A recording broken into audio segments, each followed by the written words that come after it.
Hermanos en Cristo, bienvenidos al programa de Misión Joven. Feliz domingo para todos. Estamos muy felices porque acabamos de celebrar también el Sagrado Corazón de Jesús. Brothers and sisters, welcome to Mission Joven. We are very delighted because we just celebrated the most sacred heart of Jesus in our Catholic Church. So tonight's topic is about the Lamb of God. When John the Evangelist wrote the Gospel, we want to make it from that point of view of John and the theology behind it. El día de hoy, el tema de hoy es el Cordero de Dios. Cuando el apóstol Juan escribió el Evangelio, lo escribió de un punto de vista teológico y eso es lo que vamos al día de hoy a analizar. So we're going to start once again with the sign of our faith in the name of the Father, the Son, and the Holy Spirit. Amen. En nombre del Padre, del Hijo y del Espíritu Santo. So we're going to start with our first reading, which is the Gospel of John, chapter 1, verses 29. Then we jump to verses 33 to 34. Gospel of John, chapter 1, verse 29. Then we jump to verse 33 and 34.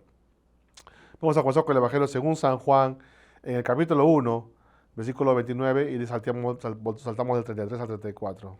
Juan capítulo 1, versículo 29, saltamos al versículo 33 y 34. So we begin this reading in the name of the Father, the Son, and the Holy Spirit. Comenzamos en nombre del Padre, del Hijo y del Espíritu Santo. Amén. Al día siguiente, Juan vio a Jesús que venía a su encuentro y exclamó: ahí viene el Cordero de Dios que carga con el pecado del mundo.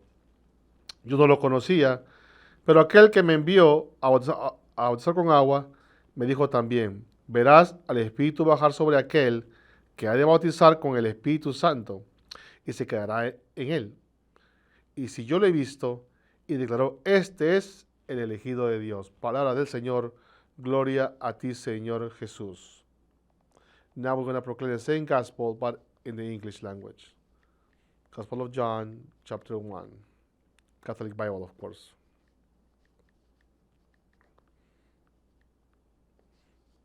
Okay. Here we go. Verse 29, and then we jump to 33 and 34. The next day he saw Jesus coming towards him and said, behold, the Lamb of God who takes away the sins of the world. I did not know him, but the one who sent me to baptize with water told me, on whoever you see the Spirit come down and remain, he is the one who will baptize with the Holy Spirit. Now I have seen and testified that he is the Son of God. The gospel of the Lord. Praise to you, Lord Jesus Christ. So in this reading, when we celebrate the Mass, is in the Catholic faith, we hear those words of consecration, and also we also hear the words when we proclaim the Nicene Creed, because John, the Gospel of John, how is that different from the other Gospels? They're called the Synoptic Gospels, but how is that different from the other Gospels? Because John focuses on Jesus as God and man, so it's like two essences in one person. And in the liturgy of the Eucharist, and the consecration, which is the communion, before the communion takes over, the priest, he pronounces those words, exactly the same words of Jesus. He says, especially of John the Baptist, behold, this is the Lamb of God. Blessed are those who come to the supper of the Lamb. He says, let me repeat, behold, this is the Lamb of God. Blessed are those who come to the supper of the Lamb. So we hear that in Mass. Basically, we are repeating the words of John the Baptist. Now, why is this important? Because when the priest lifts up the sacred host, it's the same thing when Christ, the cross of Christ, was lifted from earth, and he was lifted for everyone to see. For everyone to see. And in that moment, according to the revelations of the mystic Catherine of Emmerich, the German nun who had a mystic revelation, she said that when we go to Mass, at that moment when we say, behold, the Lamb of God, we are entering Golgotha. We're entering we're entering Calvary. So we are all become participants of the Lamb of God, the supper of the Lamb. Now, and why is this important to John? Why is it that John writes about this particular passage where he identifies Jesus as the Lamb of God? Number one, because what would be important to John? Because John wants to emphasize there is a sin. There's a specific sin. And what is that sin? That we are not recognizing the sacred host. We're not recognizing Christ in the sacred host. We're not recognizing Christ as our Lord and Messiah. And to support this reading, when Jesus was talking to, in the Gospel of John, when Jesus was talking to the Pharisees, in John chapter 16, verse 9, he said the following: the sin is because they do not believe in me. So the sin that John points out is to make sure that we recognize Christ as God and man. So Christ came down. He became incarnate on the womb of the Virgin Mary, and he became man. But at the same time, he is God. And then John wants to emphasize to the Pharisees. Well, Jesus is talking to the Pharisees, but John is emphasizing to the readers that Jesus says, the sin of the Pharisees, the sin of my people, is because they do not believe in me.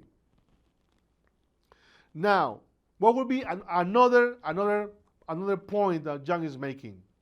Because Jesus, in that particular reading, where he says, I see the one who revealed to me that the Holy Spirit will repose on God's Son. He's the one who sent me. Let me know to have this vision. So why is that important? Because John wants to emphasize the truth that Jesus spoke to his disciples and to the people of his time. John chapter 8, verse 32. And you will know the truth, and the truth will set you free. And who is the truth? It's Jesus. If you recall, when Jesus was, another passage, again, we go forward. If you recall, when Jesus was standing before Pilate, at the moment in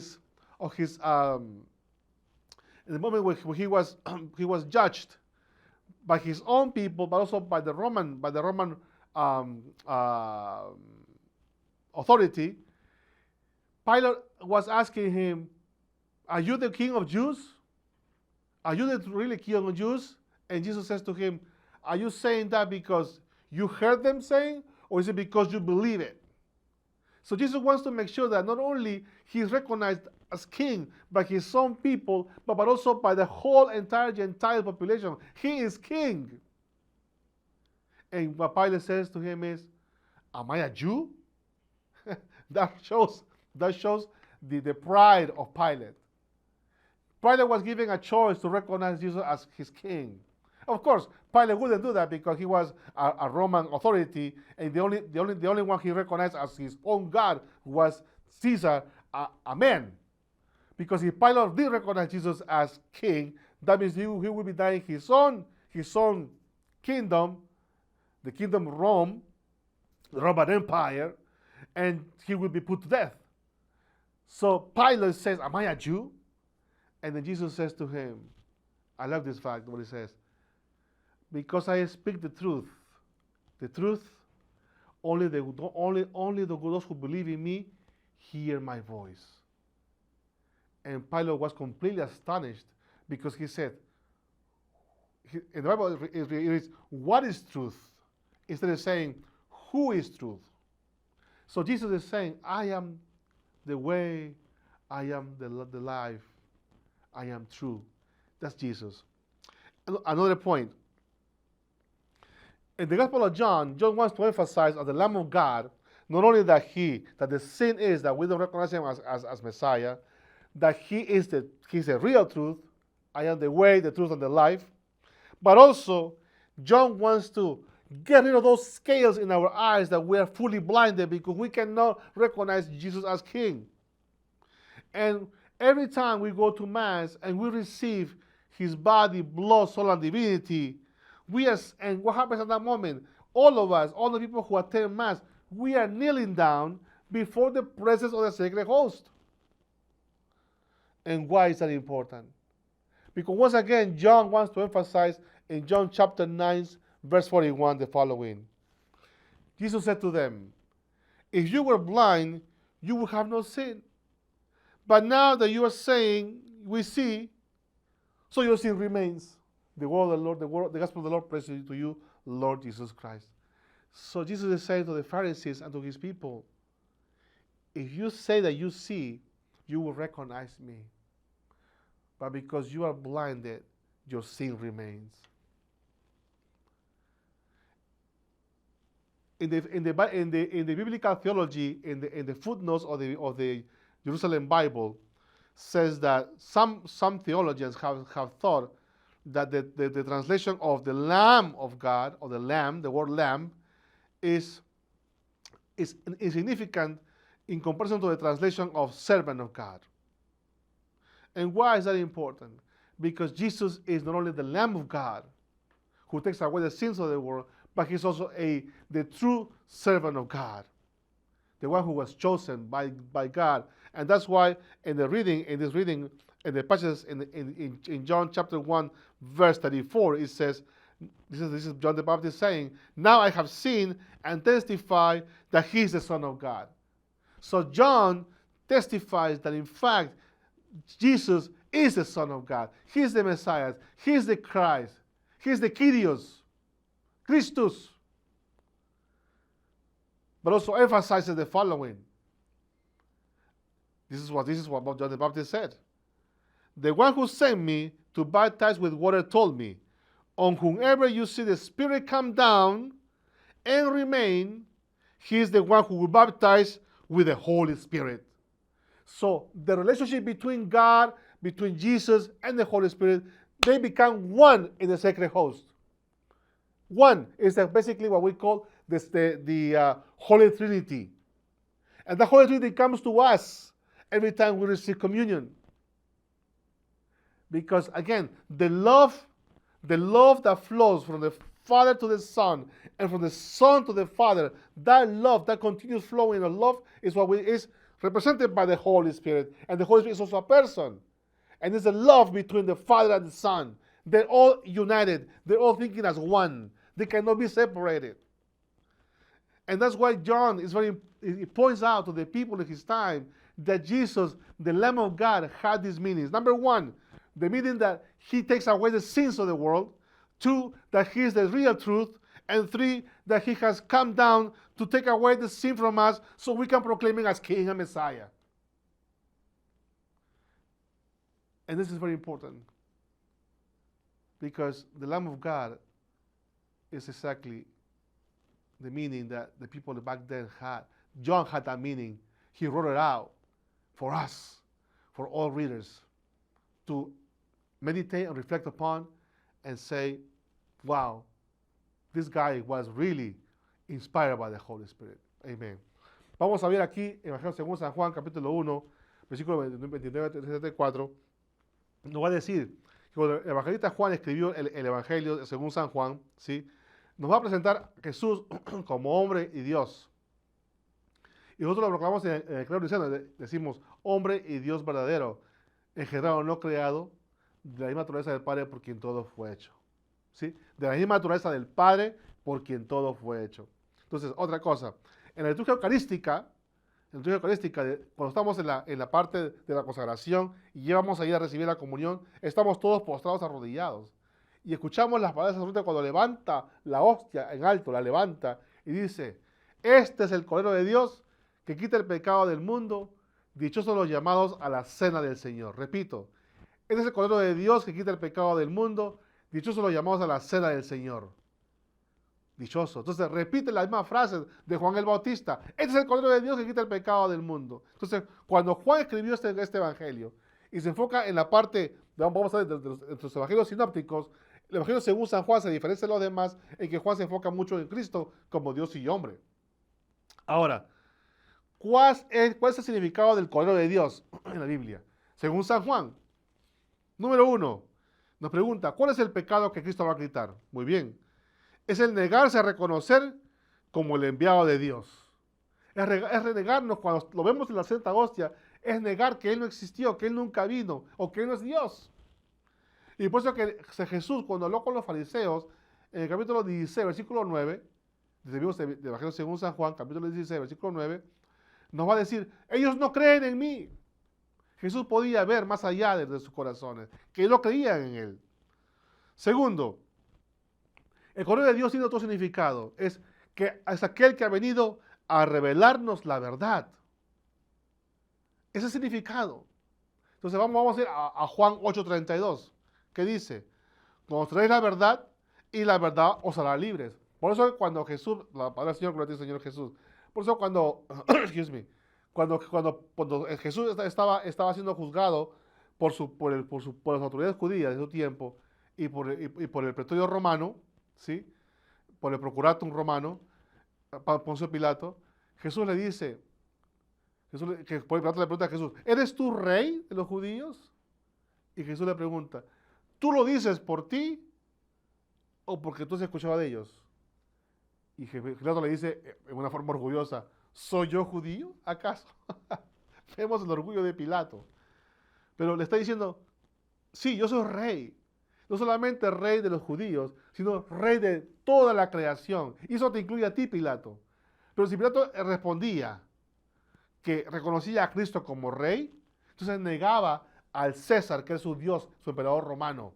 Y era automáticamente ajusticiado cuando le cortaban la cabeza a los romanos, soldados romanos. Entonces Jesús le pregunta, ¿tú lo has creído por ti mismo?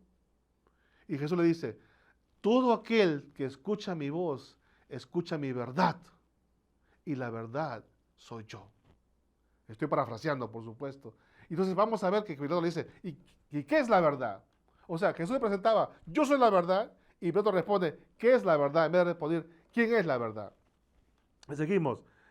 En Juan 9:41 nos va a decir, si fueran ciegos no tendrían pecado, pero como así es que ven, vuestros pecados siguen vosotros, a los fariseos. O sea, este Cordero de Dios nos arranca la ceguera de los ojos, para que no seamos ciegos nunca más. Porque somos ciegos, entonces no podemos reconocer a Cristo en la hostia como su cuerpo, sangre, alma y divinidad.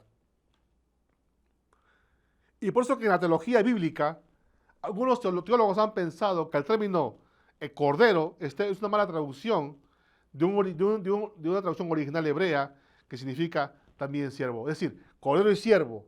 Entonces, por eso que me encanta cómo termina el apóstol San Juan. En el versículo 34, me encanta cómo termina, 34, me encanta porque dice lo siguiente. Dice así, yo lo he visto y declaro que este es el elegido de Dios. Juan lo reconoció. Lo reconoció porque Dios le hizo esa revelación mística. ¿Y cómo lo hizo? Con la siguiente manera. Aquel que me envió a bautizar con agua, me dijo también, verás al Espíritu bajar sobre aquel que ha de bautizar con el Espíritu Santo y se quedará en él. Entonces, vemos aquí cuando recibimos la Santa Hostia, en la Santísima Trinidad, que viene el amor entre el Padre y el Hijo, ese continuo fluir de amor. ¿Quién es? Es el Espíritu Santo que baja sobre nosotros y nos quita la ceguera y reconocemos a Jesús como Rey y Mesías. Y eso, hermano, es hermoso. Que la Santísima Trinidad esté presente en la Santa Comunión es maravilloso. Porque no solamente recibimos el abrazo del Padre, sino también vemos el Hijo viene a nosotros y el Espíritu Santo nos envuelve en esa bruja de amor. De reconocer que Jesucristo sí es el Cordero de Dios que quita el pecado del mundo y como decimos, dichosos aquellos que vienen a la cena del Señor. Dichosos, de otra manera, bendecidos los que participan en la cena del Señor.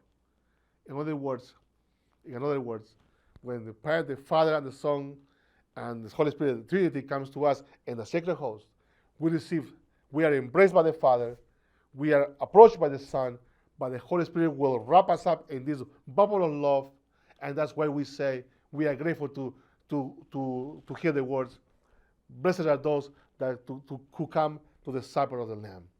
Amén. God bless you all. Have a nice week. Dios los bendiga. Pasen buenas noches.